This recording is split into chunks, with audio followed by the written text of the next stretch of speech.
Welcome to Positive Energy with Crystals. My name's Hillary, and today we're talking about pendulums.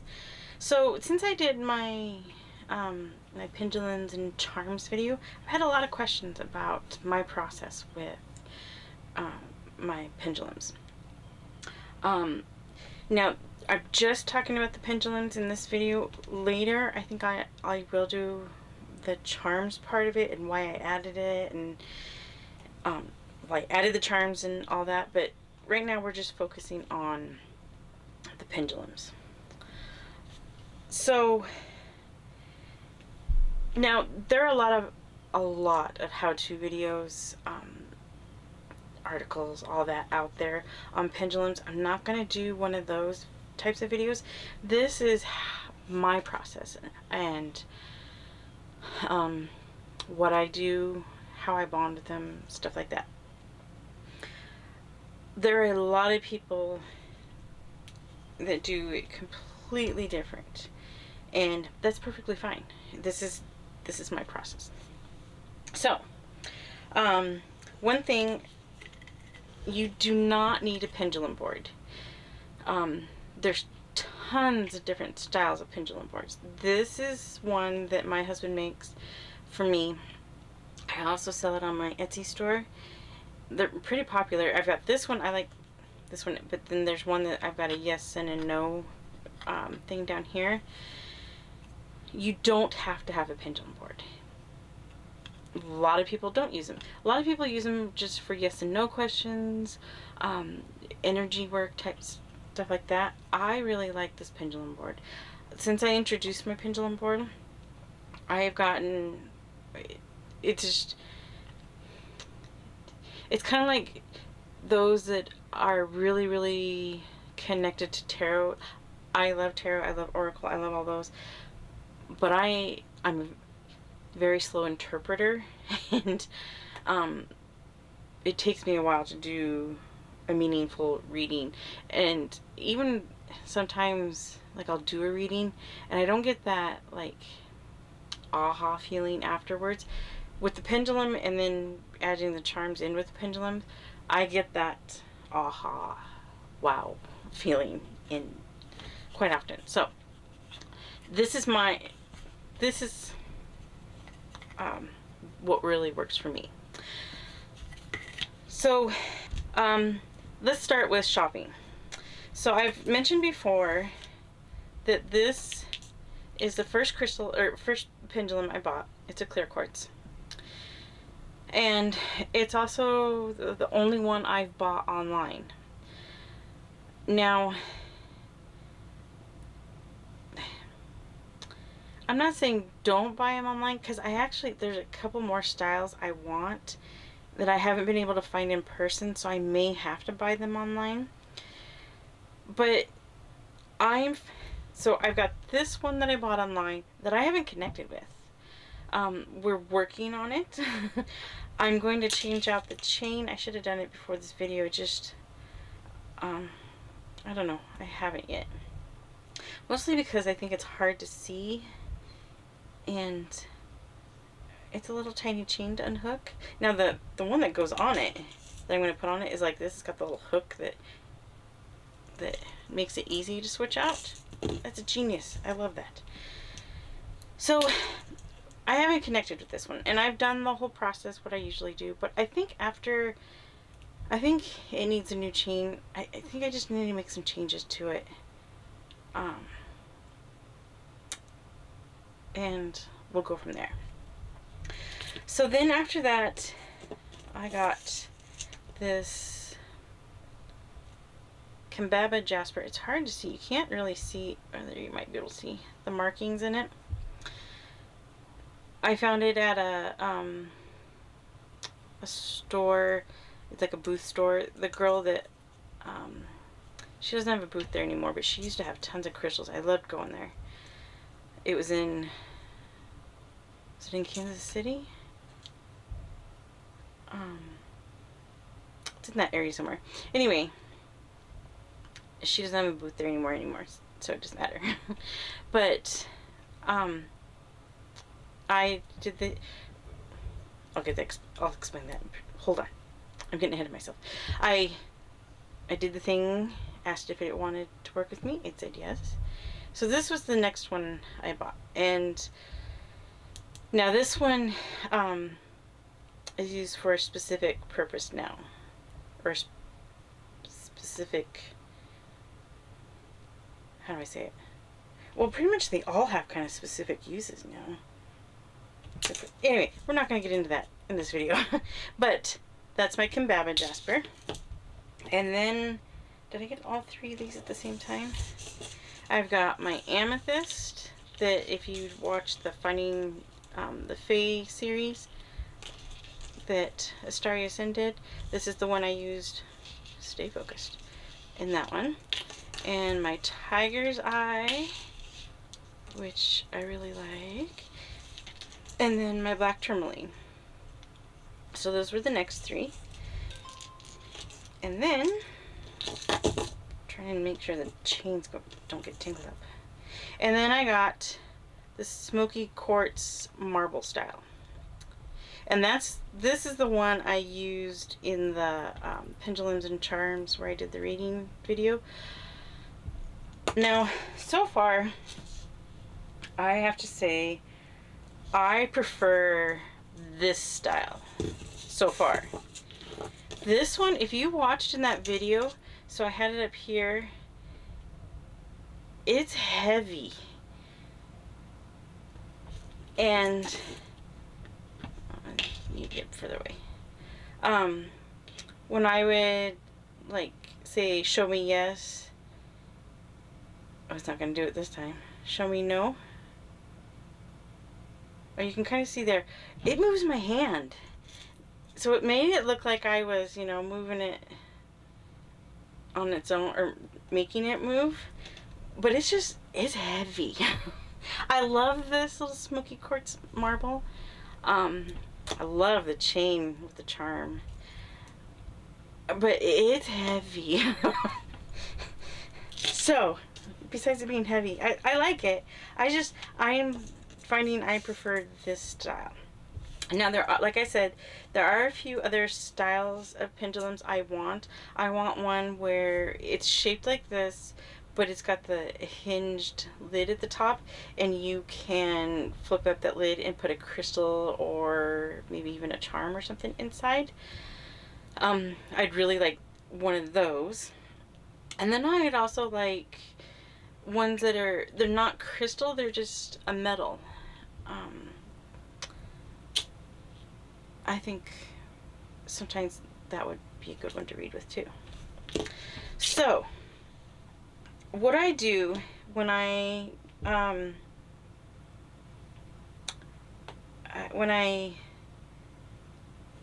go find pendulums that I'm interested in buying, I'll pick it up. If it feels good, then I continue. If I pick it up and it just feels weird, then I put it back down. I'm not even going to ask it questions. I'm not going to, we're not going to do anything together. But if it feels good after I pick it up, let me adjust this. I'm too close. Okay, that's a little better.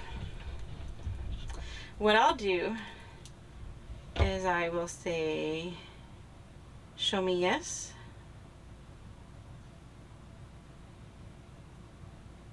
Thank you. Show me no. Thank you. And then I ask, do you want to work with me? Okay, it's just giving me, usually, okay, so in this case, this amethyst has been kind of ornery lately, I would say. They have all gotten their own personalities, which is hilarious. I didn't know a pendulum would do that. But this one has been ornery. Okay, air conditioner break. So anyway, like I was saying, usually when I ask, if it gives me a little movement like that, that means it will. You know, I'm in the market to buy a pendulum that day, and if that's the one I choose, it will. So it doing the little movement like it did, it's being ornery because it hardly ever, this amethyst hardly ever gives me a little movement like that unless it's being mischievous. Now, if it says no, then I put it back down. If it goes in a circle, then that means it's confused or it's not sure. And if it's confused or not sure, just asking if it wants to work with me, then I'm definitely not. So now say like that one gave me the little one and I pick up the next one and I asked, would you like to work with me? Okay, hold on. Would you like to work with me?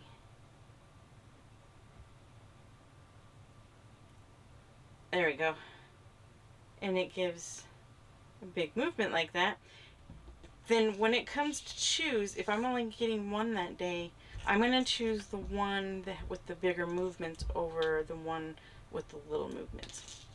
Now, like I said, over time, I have learned they have their own personalities. My tiger's eye is very, very super serious. The amethyst is very, very, very mischievous. Clear quartz, we really haven't figured out our relationship.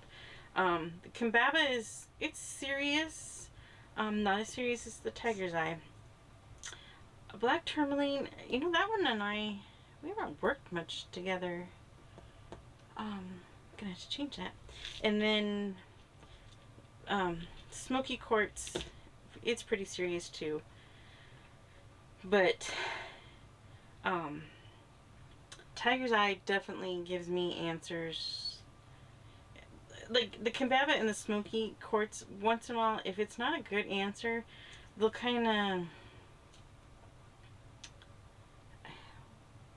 not wishy-washy it, but kind of not give it to me as harsh.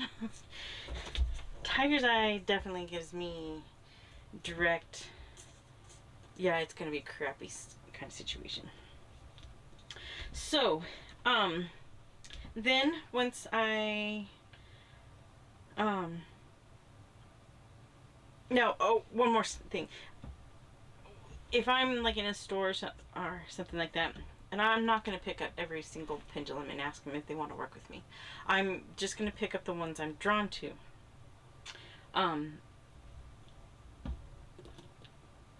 Let's see, when I bought the Kimbaba Jasper, I think it was the only one I picked up because that was the only one I was drawn to that day.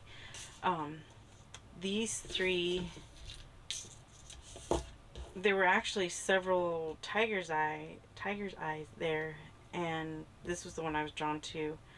So I didn't even, if I'm not drawn to them, I'm not going to pick them up. So then after I bring it home, I don't just automatically start working with it. I create a bond with it first. Okay. Kind of like a lot of people do with tarot decks. I don't, how do I want to explain this? Well, first of all, I got these little bags. Now, one thing is, these bags help from all these chains getting tangled together. But also it kind of protects it in my pocket. So I get a bag out for it and put it in there and just carry it in my pocket for a while, kind of like I do my daily carry crystals. It just carry it, and then start asking it simple questions. Like once in a while, I'll just ask it to show me yes and show me no and think it, and then maybe what would be, then maybe have it help me choose what to make for dinner, or what's another one that I do? Ask just simple questions, like what to make for dinner, what time you should do something, stuff like that. So then, when I feel that we're ready to do something, I let's avoid the amethyst. He's feeling a little silly. I ask it to show me yes, which is, all of my pendulums have always gone up and down for yes and side to side for no. But just to make sure, I always ask it to show me yes, and then to show me no, and then I think it. Sometimes I'll ask it just a whole bunch of yes and no questions. If I'm feeling that it's not ready for the pendulum board. But then if I think it's ready, I will ask it, do you want to work with this pendulum board? If it says yes, then great. So far they've all said yes. I haven't had any of them say no. But if one did say no, then I would make sure that I know that that particular crystal doesn't want to work with the pendulum board. I may try a different pendulum board, ask if it wants to work with that one. If it says no, then I kind of start to think that maybe it doesn't want to work with pendulum board. Maybe. That's what I would think. Now, a lot of this I didn't, in that pendulums and charms video, I didn't show me asking, show me yes, show me no. I asked if it wanted to work with me that day. I didn't show that in the video. It's something I usually do, but I was super nervous during that video, wondering how it was going to work out. But also, it was a lot. I was trying not to make that video too long. So when I sit down, I arrange everything. Make sure that where I'm sitting, like from the camera, you can't see this. It's hard to record it, but I make sure that I can see where it. I'll go through and just kind of make sure that I can see where it's. That I can see where it's swinging. And from up above, it's going to look different than from my view. But my view this way is what's important. So once I know... Oh, I also make sure that, that I've got enough space. That it's not going to hit any... I've got all these other pendulums up here. If it goes wide, it's not going to hit anything. So I ask my questions. Now I try to, after every question, remember to say thank you. It's good etiquette, pendulum etiquette. My pendulums know that sometimes I get in the moment and I forget to say thank you, and they're okay with that. Eventually I do remember. And so far they've all been okay with not... I know there's a lot of people that say you have to thank the pendulum after every single question. I haven't found that was true. There may be some pendulums that want to be thanked after every question. Mine are pretty...